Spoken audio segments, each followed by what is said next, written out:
hello. Quick note. We do a skincare corner at the beginning of this episode, and it goes on for 11 goddamn minutes. So if you don't want to listen to skincare and you just want to talk about the Polish horror film Possession, jump about 11 minutes in. If you do want to listen to it, just enjoy. All right, onwards. How's our skin? How's our flesh doing? It's the season of flesh. I want a skincare corner update. I don't think we had a jingle for this. Can we get one? Sure. I have been thinking a lot about flesh lately. It's seen a lot of movies that have a lot of skin in them. I'm more than halfway through Terrifier 2. There's a lot of skin in there. Oh so my god, dude. I have so much to fucking say about Terrifier 2 and no one to talk to about it. But I have been thinking about my skin a lot. I don't know if it's changed per se, but I think I've added more steps, which I guess is maybe a change. So I still have my my nightly face washing, my nightly serum, and then I now have two serums. I have my retinol serum, and I have like a different, I think it's like a vitamin serum. It's probably definitely doing something for me. But it feels good to put it on my skin after the face washing. I like to do the cleansing, of course. And then the retinol, and the vitamin C seems like the frosting serum, like it's the serum you put on after an initial serum. And then I have a night moisturizer, which is much thicker and richer. So as I'm, mummifying in my bed in the dry California night, I can stay a little moist. Get your barrier going. Keep it up. Get my get my horny layer going. And for the daytime, I, again, have the face wash. I do not apply the retinol because it doesn't work in the sun, and it's always fucking sunny here. So I just have a lighter day moisturizer that I occasionally reapply because not only is California dry, but the Nickelodeon Animation Studio is also very dry. So occasionally I have a little touch-up during the day. Do you use a sunscreen? I do use sunscreen. If I'm going to be in the sun for more than like to run out to my car. Sure. I recently went up to a 70 SPF just because I am very pale. And in order to stave off aging for as long as I can, I have increased my SPF. So if I'm out for like any length of time more than like a commute, yeah, I got a sunscreen. I feel you. I wear it every day, even if I don't go outside, which is probably needless, but it keeps me like locked in my routine of using it. Yeah. And because most days I don't really see the sun, I walk to the train station, and then I walk from the other train station to the office, and then by the time I'm out, there's not a whole lot of sun left. But yeah, you're becoming a pale Gollum-like figure. Right, I'm only getting more powerful. You're always talking about your rings, how much you like the rings, how sad you'd be if you lost the rings. You just can't stop cradling them, waking up at night and making sure they're there still. But I wanted to pose a question about sunscreen, and is what kind of sunscreen do you guys use? Because I've tried like the American ones, and they always make me feel like I don't know, just dipped my face into bacon grease before I walked out, and I just feel slimy and disgusting. But I used to use a Japanese one. I use a Korean one now, and I find that they just go on so much drier. So I was wondering if you had any recommendations regarding sunscreen. I mean, I use like a sports sunscreen, like the kind you get at CVS. I don't feel greasier per se, but I will say that if I'm wearing it for longer than like a few hours or something, I'm bound to get it in my eye eventually. Yeah. So typically the first thing I do when I come home after a day that requires sunscreen is I have to wash my face, or I'm going to be like digging it out of my eye, Terrifier 2 style, shortly after. My head is fine. Thanks for asking. No. I don't use sunscreen. I never have, at least not in like adulthood, which I've only ever been like sun damaged like once accidentally. I fell asleep like at the park. It just, I don't know. I feel like I don't need it. Yeah, I feel like the sun is the least of my concerns. I mean, a lot of my problems seem to stem from like a combination of like oiliness and then dryness rather than like the sun. And similarly, I don't see a lot of it. I mean, we have very good natural lighting in my classrooms, so I can't argue with that, but it's not enough to justify, I don't know, sunscreen. It doesn't. It's not something that hits me as a necessity. But then again, I'm an indoor kid, so right. Me too. You're not taking long naps in the sunbeams of your classroom. Like a kitty cat. No. Yeah, perhaps presenting your belly. God, if there's like a scratch post or Paws something up. that I could fall asleep on or whatever, oh, I totally would. I heard that you're supposed to wear it every day regardless, but of like how much sun. I don't know how, people say a lot of things about a lot of things. Yeah, I mean, that sounds like big valid. sunblock propaganda. Yeah. I probably big should. banana boat propaganda. I probably should, but I mean, my skin, at least my face, is in probably the best condition it's been in a very long time, maybe in like the entirety of my like adult life. I feel like I've been able to balance things out with rose water toner and a simple moisturizing serum in the morning, and I always use and I only use and have only used tea tree oil as a facial cleanser. Everything else that I've tried, and I've tried a lot of things over the years, just has not worked. Tea tree oil is my morning and if I do something like gross and whatever during the day, I'll do it like in the middle of the day, but morning and night cleanser. And yeah, I do retinol at night. And because things are getting drier and colder and darker here, I've added an additional moisturizer, and like much like Josh, a kind of creamier moisturizer that kind of lasts. So yeah, I have a really simple routine now, and I do face masks fairly regularly. I'll do a mud mask when I feel like giving myself a little treat.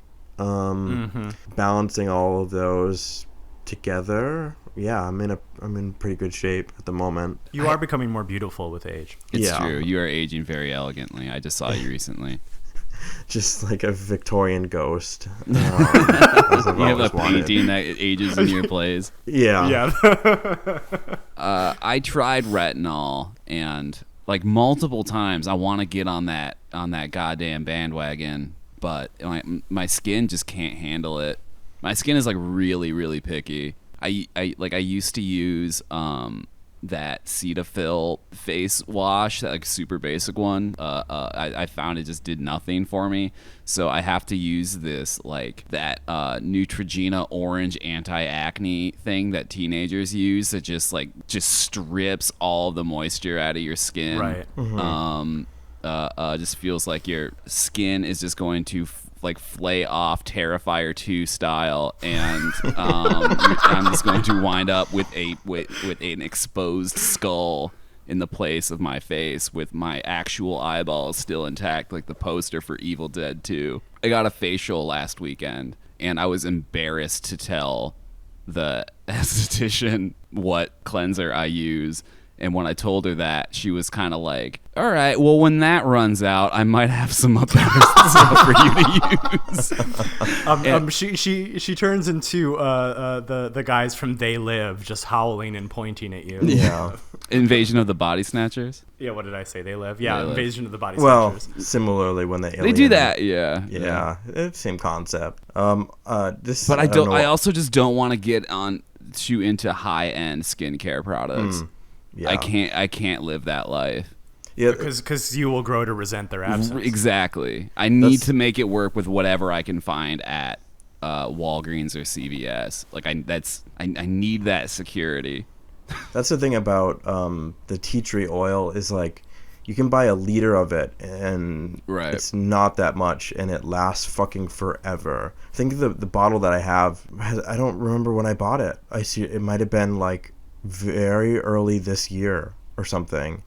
A little bit goes a long way, and kind of like what you're saying, but not in the extreme. It feels like it just resets everything back to zero. But I do have to like, if I wait too long to like do my rose water toner, the stripping quality that it has will linger, and it'll feel like I have done something wrong. So I have to, like, as soon as I get out of the bath or shower, or as soon as I finish washing at night, I have to go right to the toner. I have to do it like immediately after.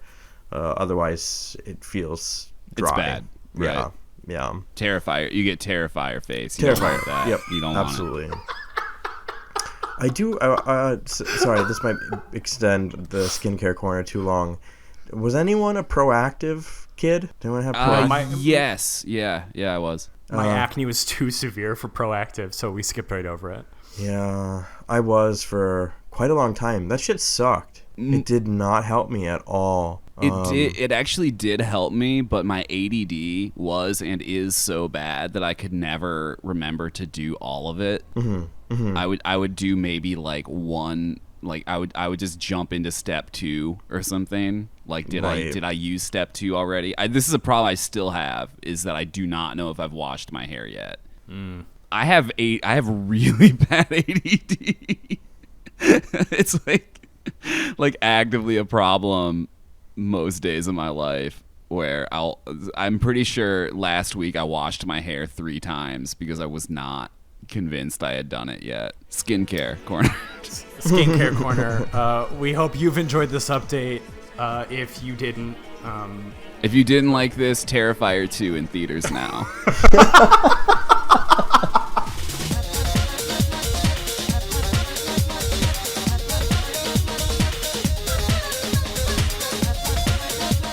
Hello and welcome to Swimfans.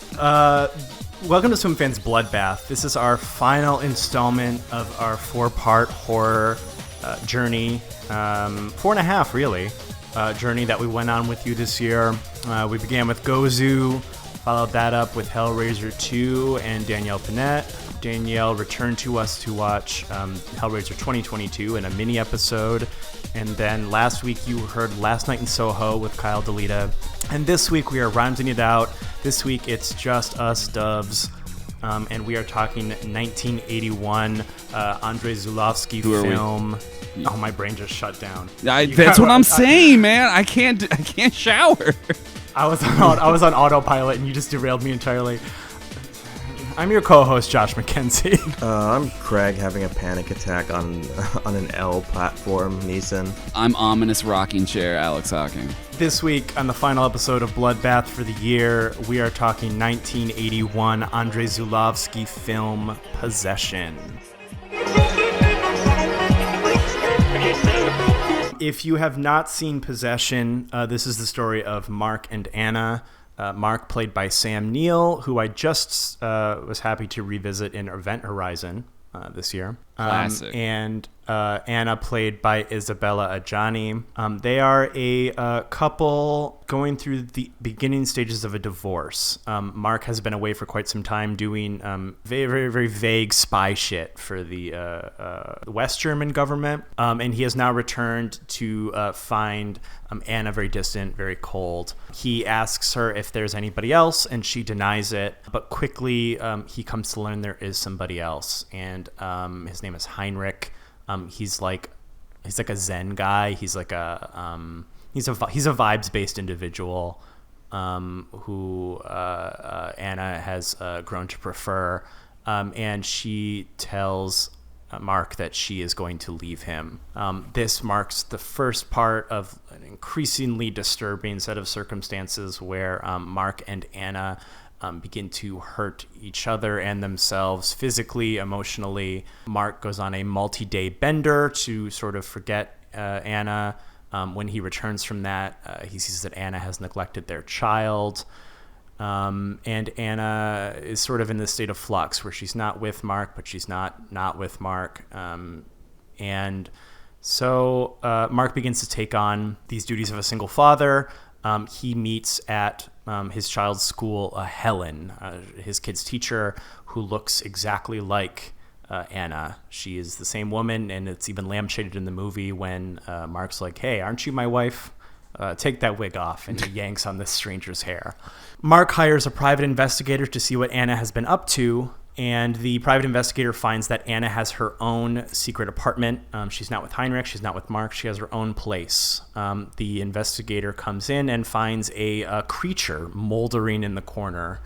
To protect the creature, Anna kills the detective, and when the detective's lover comes looking for him, for the detective, Anna kills him as well to protect the creature growing in the corner of her bedroom. Mark and Heinrich have it out more or less over Anna. Heinrich's sort of pretensions about Anna being a free woman to do as she chooses more or less are revealed to be nothing more than an affectation, as he too wishes to control Anna. Heinrich witnesses the creature in the apartment and flees, and Mark, when he arrives, finds no creature. The creature is no longer there, but in order to cover up Anna's murders for her, he burns down the apartment. Mark, now on the run from the police, is sort of on the run from the police, and he ends up in a shootout with them.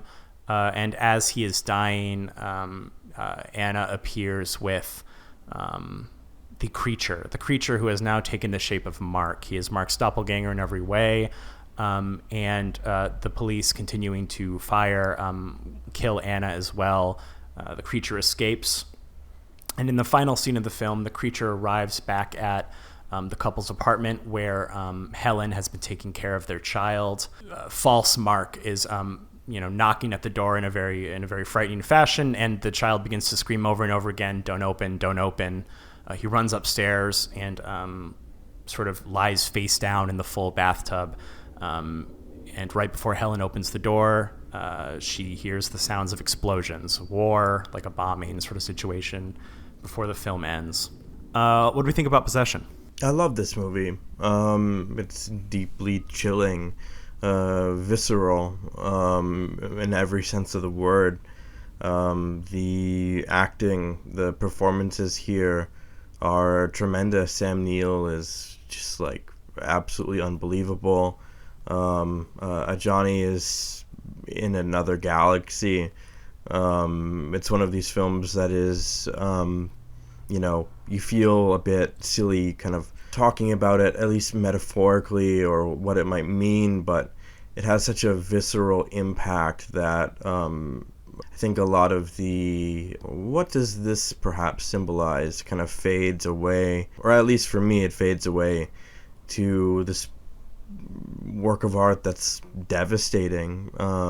That's like seeing a marriage, a couple kind of fracture and dissolve for the grotesque to kind of arise out of them. Yeah, it's a really stunning and kind of paralyzing movie, and one that I love revisiting because it's also incredibly kinetic and like well shot. Like you have these very aesthetic sort of settings, but the characters that inhabit them are so large, they're so frantic, they're so desperate that it's just like, yeah, it's a staggering feat, this movie. Yeah, this movie kicks ass. I think I agree with Craig in that I can see that there is clearly an allegory involved. I mean, there's like it's partially a spy movie. There's the Berlin Wall there, and it's about like a messy divorce, which you could easily kind of map onto Germany at the time. All of that kind of just takes the backseat for me to focus on like the amazing performances and the like really kind of disturbing effects used. Dark, wet, blood effects, and just movement where there shouldn't be movement in the dark. Love it. It's all really, really effective horror imagery. And like, I mean, Craig already says, but like the cast is just like they're crushing it the whole fucking runtime of this movie. Big fan. I probably could unpack the metaphor, but I don't feel particularly compelled to, and maybe it's creepier that way. Yeah, no, this has been on my watch list for a long time. I've been meaning to watch this for quite a while. Listener, it did not disappoint. This absolutely owns. It's so simple in that it's, Mark and Anna having a divorce, but it's really one of those things that the exaggeration of it makes it feel more true. To me, like, this is the worst divorce in human history, right? Like, they're just doing freak behavior constantly. Anna does not know if she's coming or going in any segment of her life. Mark is insane by minute 5. They're just doing like vicious like self-harm and opposite harm to another person. like constantly. But it's one of those things where the viciousness and like the outrageousness and like almost the insane melodrama of this, because most scenes end with Sam Neill and Isabella Adjani just shouting incoherently at one another before one of them stomps away, and like the heights that it goes to, like the to the dizzying lows, is just like makes it feel more real. It makes it somehow feel more like a genuine argument, because it goes to such insane lengths. So I really appreciate it for utilizing that device so well. I got pumped when I realized there was a creature. I had no idea there was a creature involved. So when it goes to Anna's apartment and there's just a forbidden corner that's just like a wet flesh cocoon, I was very surprised. It was a welcome surprise. And yeah, I mean the divorce echoing both the filmmaker's life and echoing this this post World War II fracturing of Germany is interesting on its face, but like the only image that I really found myself thinking about after the run of the movie is just the idea of the doppelganger, because both characters end up by the end of the film with like an idealized doppelganger of one another, who sort of take their places in this world. And we can talk about more of that later, but that's the image that really like haunts me in this movie, alongside of course Anna's like breakdown in the subway, which I think is like sort of the crown jewel of the film. I mean I just think this is such a triumph. It's completely and terribly upsetting in like all the most human ways. And Craig mentioned it earlier, but the filmmaking in this I think is really special, like just the camera work. It does this thing that I don't feel like I see very often, where and I think this is partially it's part of the Europeanness of it all, right, where like a lot of buildings, especially post-war, were sort of retrofitted to fit their purpose. So like there's this sense that so many of the rooms in this movie are too big for what's happening in them. And the movie really leans into that, because a lot of the conversations in this movie have this very big like rotation around the people speaking, like whether it's I don't see a track in the, I don't know how there could be a track, but if it's just a guy with a steady cam walking around the people speaking, it's a device you wouldn't expect. And it's like a visual motif that shows up time and time again to really utilize the space that they have in this movie to just sort of spiral around the characters talking. And it works so well here because there's also like no one else in the movie. Like there's like a remarkably slim cast list to this, where just any shot of like a street or a building courtyard or any interior at all, like you see a bar and it's just no one. It's like the central characters and no one else. And by framing them so kind of like wide and like empty, you really get a sense for kind of like the emotional sort of isolation that they're all going through. Yeah, they don't have anyone else. And if there are other people, they exist on the periphery. Even the panel that like Sam Neill faces in the beginning of his like minders, they don't feel like people. They feel like something from a Kafka novel. They're just like a board of higher-ups that can't really be, questioned or like approached. They're not people. You see them from a distance. We see some border guards like on the wall at a certain point, and like we see like maybe like an old lady walking down the street, but everything, you just have these like massive apartment structures and there's just no life. And everything's very clean. Nothing is like, aside from the extremely wet, rotting fuck chamber where Ajani's character is nursing her little gestated wound doppelganger creature, everything is perfect. Everything is clean. Everything is bright. There's like natural light. It's gray. It's like overcast and gray the whole time, but it's not like oppressive. It's everything is so hospital-y. It's you can feel kind of antiseptic quality to everything. I think it's very, very deliberate that the fuck chamber or the fuck apartment is not that. It's full of like wet and illness World's and blood. most disgusting mattress. Yeah, yeah. Yeah, I think it's, just really great set design there, because I think it's also the only interior in the movie that has wallpaper.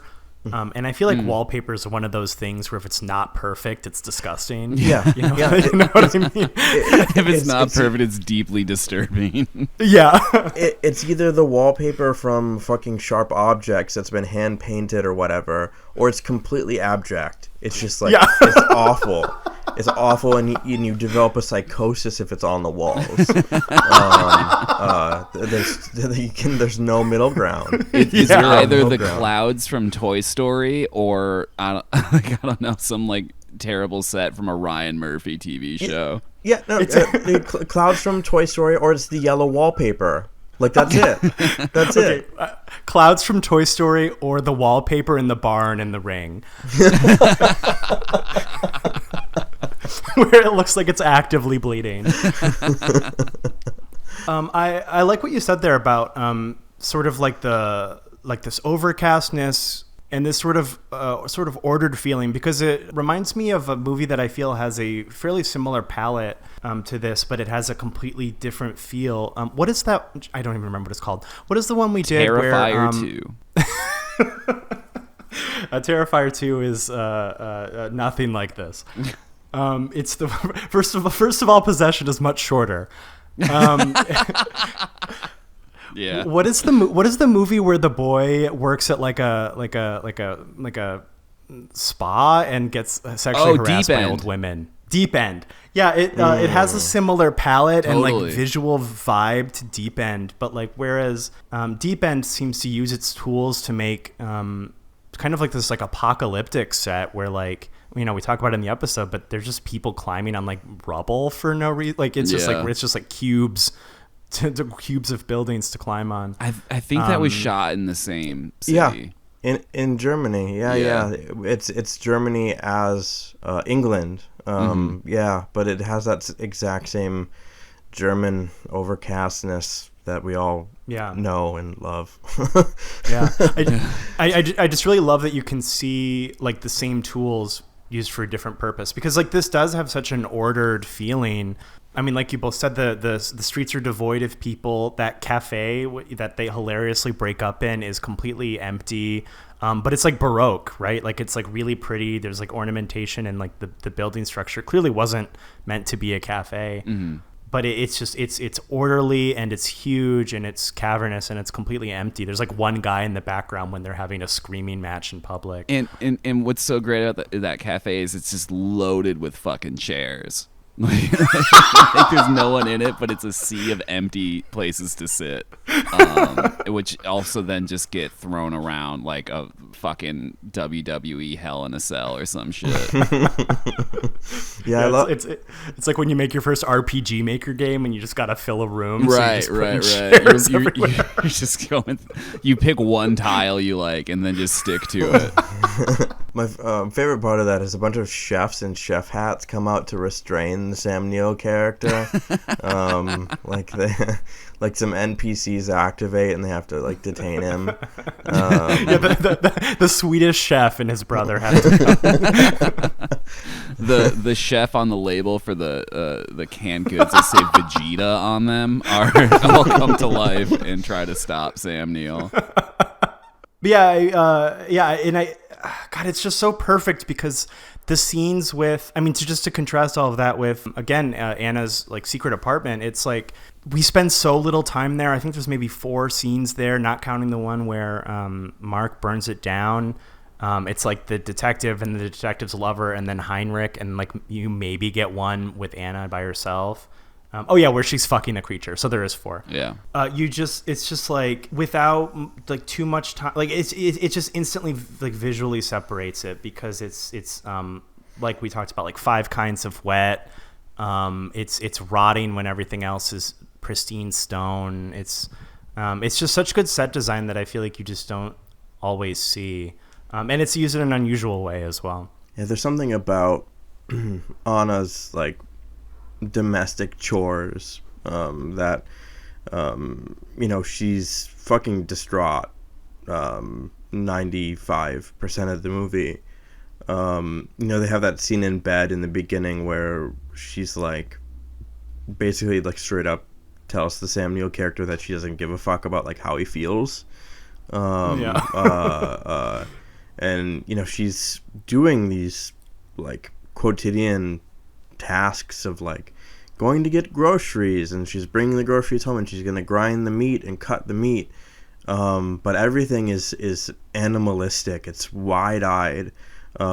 She has this way of like contorting her face that's just like it's like base. It's like humanity's been stripped from her in some way, but she's like, it's kind of like Night of the Living Dead, or like the way that they kind of articulate the way that human beings are like driven to come to the mall because that's all they know or whatever. Like she's in a manic state, but she's like still trying to make dinner or whatever.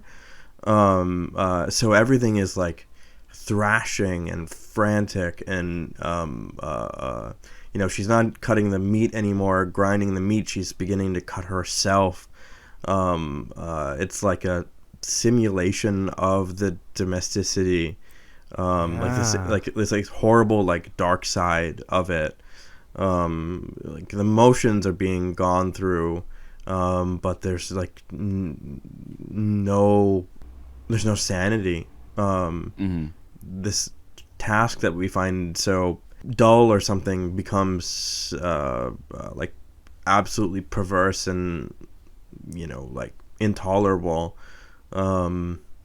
But in some way it's like her trying to hold it together. It's weird. It's she's fracturing apart, but she's also trying to hold it together by doing the thing, by taking the subway to go get the groceries and the milk and whatever. But she can't help but just like fucking lose it, but have a panic attack, which in a way, I've kind of had this formulation before, especially in regard to I recall the Virgin Suicides, where it's like that home life is so dysfunctional that behaving the way that they behave is like the only normal thing that's happening. Right. Doing what they do is the only normal thing that's happening, and for her to collapse and be a woman possessed, whatever we can call possessed, in that scene where she's just thrashing around. I mean, it feels like a panic attack. It feels like a reaction to the fact that maybe that life is a lot harder and stranger and more painful than it appears or can be, or something. Like blanketing all of that is just, it's crushingly dull, right? Like it's brutally mundane. I really love this trait of hers to sort of like carry on like household tasks. I love when it spirals out of control, like when she's not sure where she's at with Heinrich, not sure where she's at with Mark, but she's just like running around the house, like cramming her kids' clothes in like the refrigerator. She's like just rifling through things in the pantry. I think they just fall on the floor. And this is after she's tried to like cut her throat with the electric knife, with by the way, Chekhov's electric knife. That scene was like a gas canister being ready to be ignited. It wasn't gonna end well. The second that thing showed up on screen. That scene had both an electric knife and like a full-on meat grinder, and I'm like, this isn't good. This is Terrifier 2 behavior. In theaters now. But yeah, I love like the mania where these tasks become not just like frantic and not just erratic, but they become completely like illogical, like a computer program powering down or something. It's just like misfiring. And then to like contrast that with Helen, who's like this, quote unquote, according to Mark, like an idealized sort of woman who's like, endlessly patient. She doesn't get mad at him when he like assaults her in public, like when he yanks on her hair in front of all of her students. This woman who's very like patient and takes care of their kid without anybody asking her to do that. I mean the starkness of like a normal woman in an intolerable situation versus this false Stepford-esque domesticity is, it's very clever.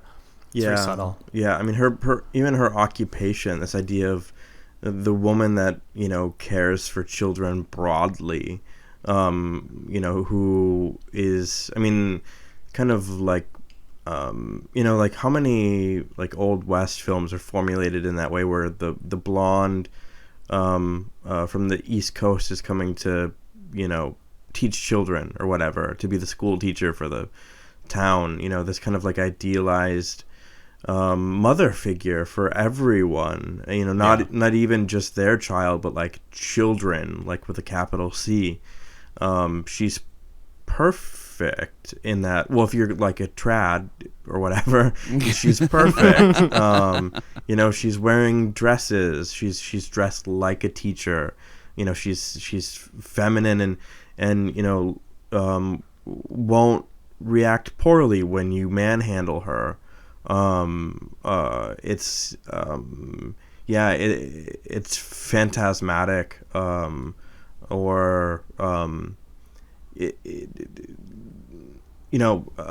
She feels like, in my mind, she feels much more unreal than Anna. Like, oh, definitely, yeah. Which is like a kind of an odd thing to say, because what Anna is doing the majority of the time is just like having a fucking meltdown, but that's like real shit. And what the school teacher is I don't know, I don't want to call it meta, because it's not meta. It's just like, it's too much of an platonic ideal of like what a woman is or something. Yeah. Well, like I'm spinning this off the top of my head, so bear with me, but like it almost feels like, because both Helen and the creature are this sort of quote unquote ideal man and woman, right? Like the creature is like really dominant and aggressive, where Mark is sort of a freak. And Helen is demure and kind and, all these things that, quote unquote women are supposed to be. Whereas Anna is, going through trials in life. It feels like, especially directly comparing them, it seems like the filmmaker is saying, no, they're the weird ones, right? Mm-hmm. Like I mean, that one's literally a pod person. Yeah. So like, and like, I think that sense of artificiality is really vital to understanding that, is like, despite the fact that you've been watching these people have a 2-hour-long meltdown with like all variety of blades and fires and whatever, like the human thing to do in an untenable situation, such as a terrible marriage, or like a society crumbling with amidst war, is to be insane, right? Like, is to lose your grip on reality because it's untenable, and to remain demure and stoic in light of all of that that's artificial. That's the real craziness, y'all. Yeah. And I think in a way, where, I don't know, perhaps it's David Cronenberg's The Brood that gets me to this point or something, but I feel as though the Sam Neill character has manifested his female counterpart, and that Anna has manifested her male counterpart. They're like, fundamentally like oil and water, like the real Anna and the real Sam Neill. They're like, they can't mix. They can't be in the same apartment without like ripping each other apart. But they've found, or like, maybe manifested is too much of a word, but like they're the version of the other that they wish existed, and then conveniently they do exist. One of them just happens to suddenly be the school teacher. The other one gets gestated and like born.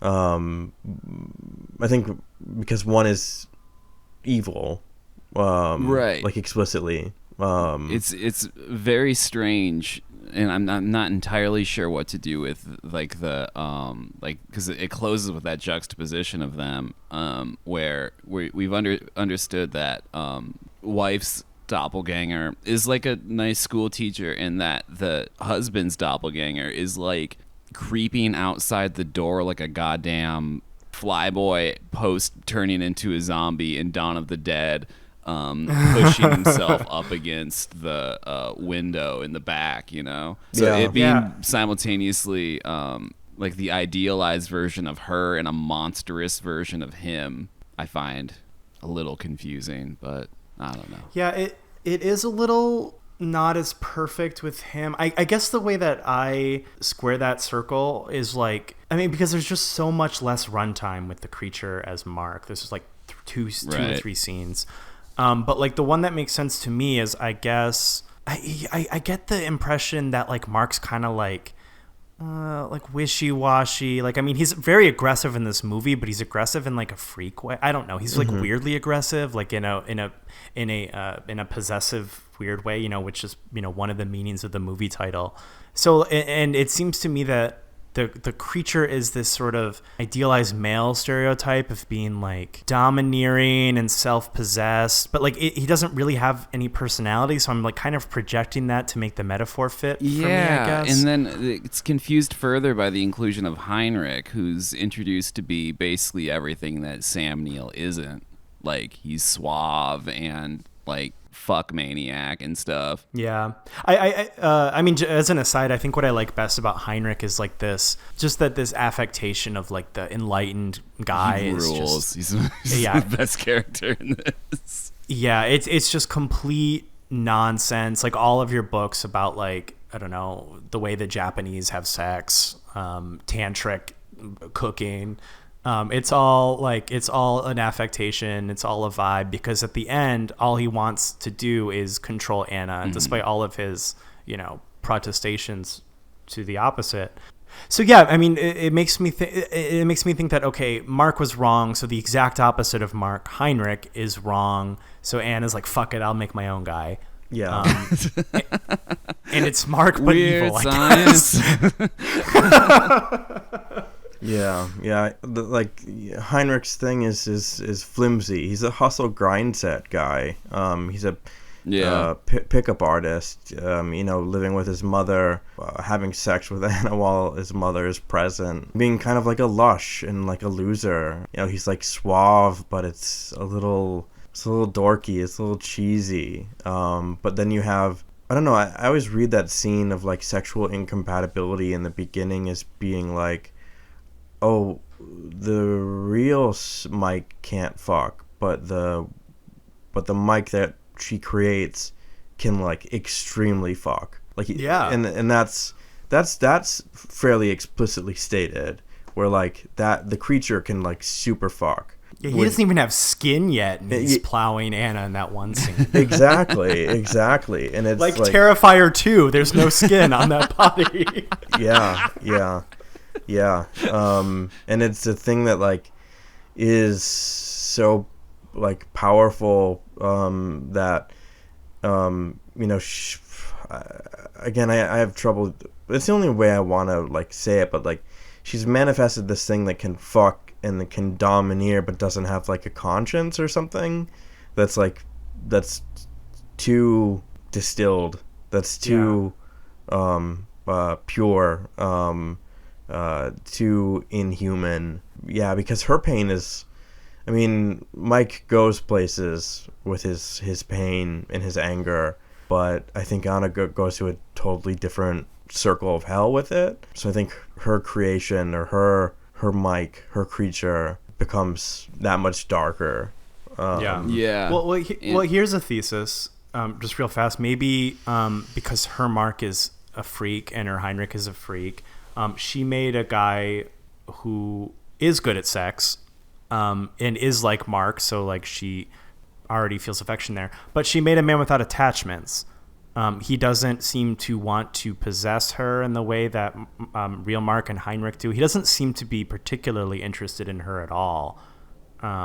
She dies right at his feet, and the creature does nothing.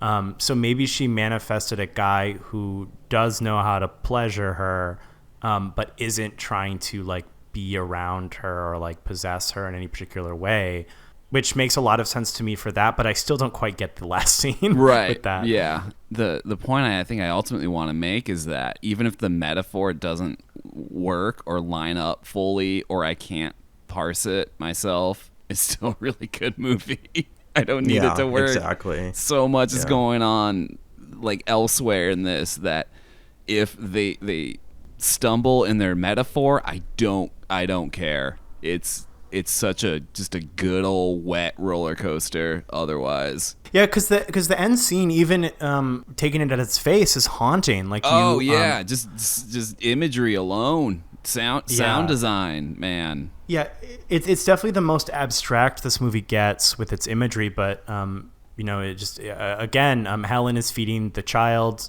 basically mothering the child. Doppelganger pounds the glass.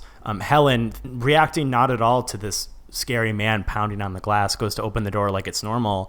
The kid is begging her not to do it. He runs upstairs, jumps into the full bathtub, and like lies face down, definitely going to drown if he doesn't roll over. And right before Helen opens the door, there's this cacophony of bombing sounds, like a blitzkrieg situation where, there was no war outside of these vague espionage stuff earlier in the movie. So it's very, it goes from being like pretty grounded with a wet guy there sometimes to like being very, very abstract at the end. Right. Yeah. Yeah. It's interesting. We have a fairly standard opening where the father returns from being abroad or whatever, and I mean that's like a really recognizable and like solid way to start a film where a character has been absent and then they're present, and we get to be present with them as they kind of reorient themselves to the environment, so we as the audience get to see it.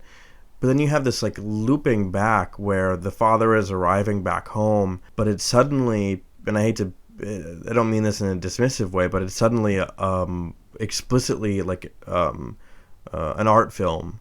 It's explicitly being abstract, explicitly being abstract. It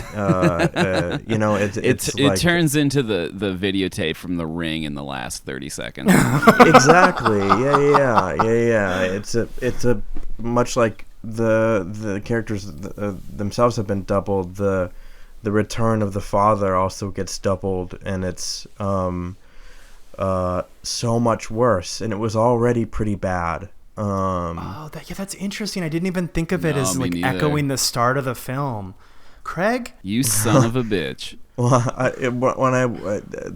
the two times that I've seen this movie, I've thought of the Frank Booth thing where he's like, Daddy's coming home, Daddy's coming home thing, where he's just like fucking screaming that as he's like assaulting Isabella Rossellini. It's just like Daddy's coming home, and it's like it's fucking terrible, and I don't want him to come home. Yeah.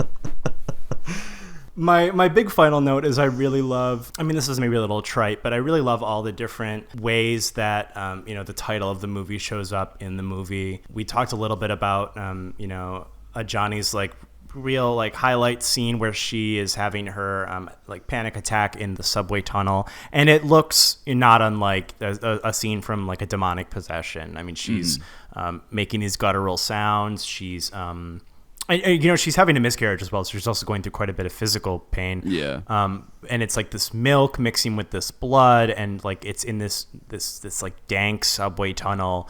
And it's truly ghastly in the way that you would expect from like a supernatural phenomenon, but of course it's just completely, a woman in a tunnel.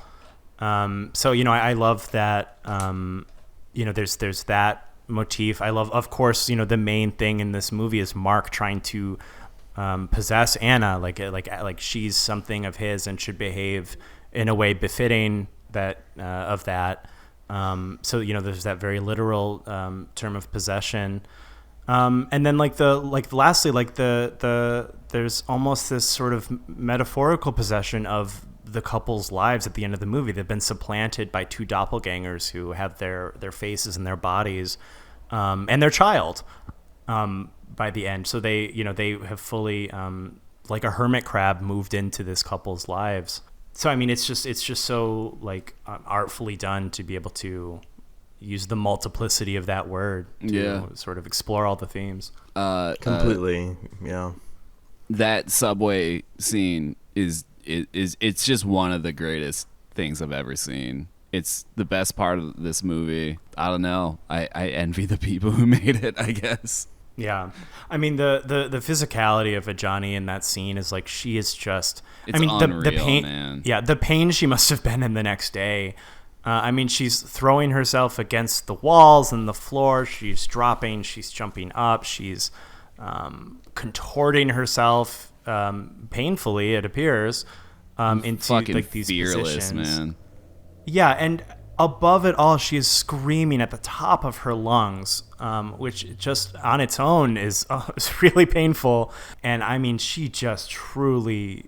It makes me feel like if they did one of those movies that made us, but it's Possession, I feel like they'd be like, we only had one shot at this scene and we had to get it right.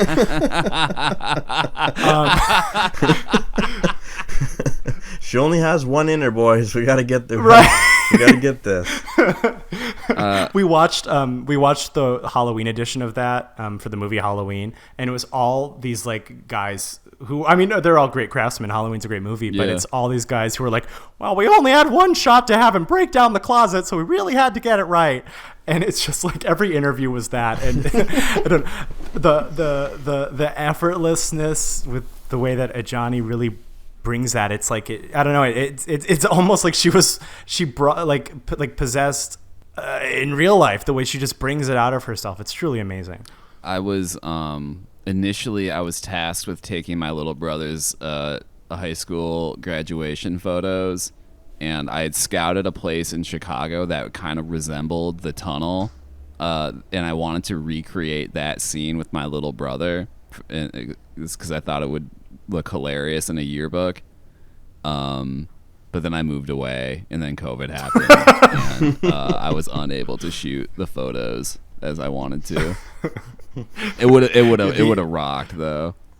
The cinema pervert yearbook teacher will love this. Yeah. You think to yourself, No, I know that dude. Fuck that dude.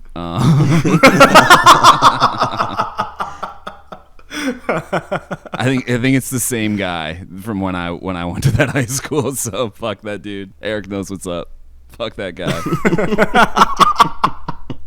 I guess I really love that we ended Bloodbath with this, because like it's horror, yes, but it's really not. It's not your Last Night in Soho ghosts. It's not your Hell Priests, right? It's not even your Art the Clowns. It's like the horror of being trapped in a life that you don't want to be in, and there's simply no way out. Yeah. There's also a big slithery fuck monster. There's also a guy growing in your corner. So there's certainly a guy there, but like it's much of it is just about the horror of being trapped in a life you no longer want, but you cannot leave. Yeah, and so I just really like that we found. I'm glad we got to do this, because I think it's a very different flavor from everything else we did this year. I agree. Gotta have one art film in the mix.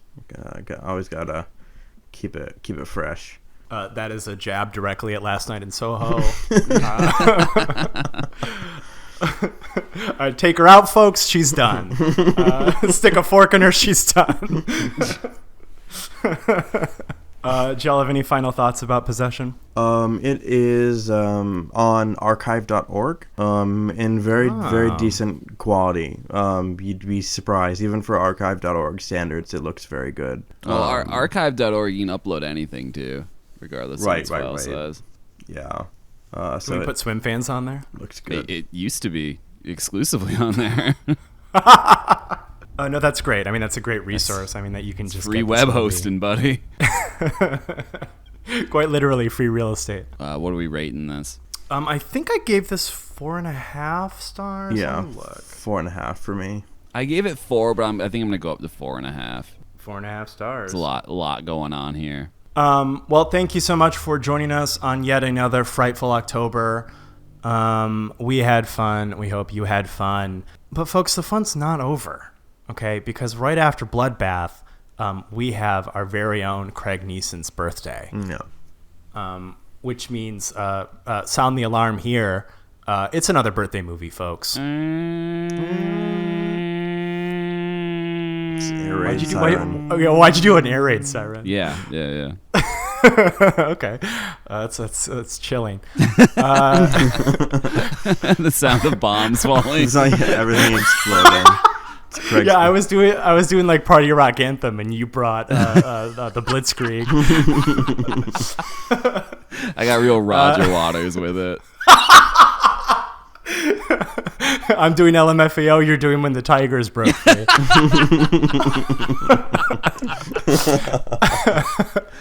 That's the difference Craig, between you and me, Josh. That's what keeps the show fresh. Craig, what are we doing for your birthday movie? For my birthday movie, we are doing Alfonso Cuarón's Children of Men. You can find the show wherever you get your podcasts, all your podcatchers of choice, Apple Podcasts, Spotify, Stitcher. Please leave us a rating. I notice Alex has been putting together some playlists of episodes on Spotify. I know that there is a sample platter of episodes to familiarize yourself with the show, episodes that we like of the show if you're new and may not have gone back all the way to the Urban Legend episode, for instance. So there's a sample platter playlist. We have a Bloodbath playlist aggregating all the Bloodbath episodes. Mm-hmm. Are there other playlists? Those are the two. Those are the two. There are two playlists on Spotify if you want a easily collated Swimfans topic of choice. But, you know, Apple Podcasts, Stitcher, wherever you're listening, please give us a rating. YouTube. If we get enough people following the channel, I think they'll let us have Swimfans Pod. If we get 100 subscribers, we can change it to youtube.com/swimfanspod, and that is our goal right now. One hundo. So you, by listening to this episode, you have signed an agreement to subscribe to the YouTube channel. Yep. To smash that like button, bro. You know, you gotta click that bell. No one we update. Hey guys, if we get 50 people, we'll get Craig to do like a soy face thumbnail for every episode. Yep. If you get that 100, I will soy face holding a DVD copy of every episode or every movie that we do. Not only will it get us more views, but it'll be degrading for me. So it's a win-win. We made the joke of in the old episode of this, but it was Craig holding the my son, what have you done Blu-ray and soy facing, and then the caption's like last copy with a question. I think that'd be fucking hilarious. That is one of our least successful episodes because no one knows what that fucking movie is, and it's impossible to find anywhere. But I will upload it just if we can make that thumbnail. I also think it might be fun to have like a visualizer for an episode or something that's just Craig working at his desk, like the Beats to Study / Relax to girl for an hour. Oh my God, can we all have one? Yeah, I think that'd be fun. That'd be super fun. Maybe we can cut between them, so just like transition after like a still shot for like 10 minutes while we're working or something. Yeah, I want to be a lo-fi anime girl. Yeah, doing chill hop. Absolutely. Holy shit. Anyway, please give us a rating. Please give us a review. It helps the show out. Means the world to us, especially if you leave a nice review, which all of our listeners should be doing. Please. I was going to be assertive, but it's more like a please situation. And you can also find the show on all the social networks. So Twitter, Instagram, and Letterboxd. We are user Swimfans Pod. Where you can see Alex try to think up anime takes that will upset me. I thought of one, but it was too annoying, and I couldn't phrase it in a way that I was happy with, so I didn't post it. Folks, I don't even get tagged in these things. I just have to like check the Swimfans Twitter to see if I've been harassed online. And you can find me online. Yeah. So also, I went to a film festival this past weekend, so I'm going to sit down with my co-host and talk a little bit about the movies. So that will be coming out soon.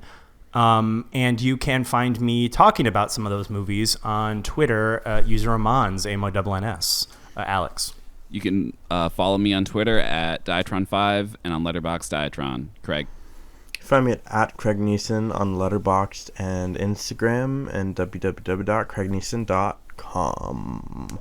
What's taking us out? I think the Monster Mash, but Craig, are you ever gonna watch Terrifier 2? I feel like I have to watch them now. Okay. I've been roped into this literal clown show. So I have to watch the first Terrifier and the second one. The first one's free on Tubi, but I was going to suggest watching the part of Terrifier 2 where people are throwing up and getting Craig's live reaction to it. Would be a fun way to close out. Yeah, get clown pilled with us, Craig. Yeah. Should we do that? Yeah, let's do it. Do I It's a YouTube audio react to it? Yeah. Don't say what's happening in it, but bask in it. Yeah.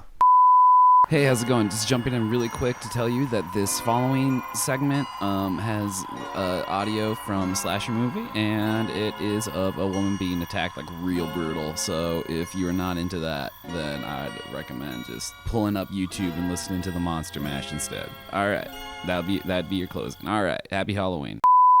Craig, this movie, by the way, is 2.5 fucking hours long, God. and I haven't been awake long enough to watch it all in one go. Just love the idea of a gore fest with a Bergman runtime. That's what I said. I saw the runtime and I'm like, that has to be a runtimes lot. are way more merciful. That's true. That's true. It's like a fucking Antonioni runtime. Oh my god. Oh my god. What? This is so much funnier that I'm not Oh watching my god. Oh no. Okay, that's the whole thing. Okay. Oh, yep. And that's coming off. That's off. Completely. Oh, okay.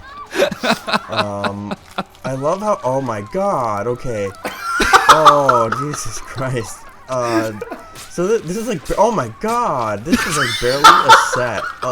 It's just like a bed for torch. Oh my god, why? Why is there so much? Oh my god, it's flipping. I didn't know it could bend like that. Oh, Jesus Christ. Nope. Okay. Nope. Yeah. She's. Oh, poor girl. Oh my god, poor girl. Yep. And that's okay. Yep. And the exit stage left, and is that it? Nope. Bless. Mother of God, how is she still alive?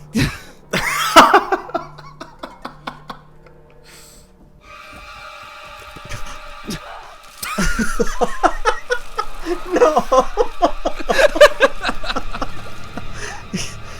This physical acting is like a fucking Mickey Mouse in the haunted house. Yeah. Oh my god. Oh yeah, that's right in there. Rub it right in. Oh yeah. Oh my god. Oh Jesus.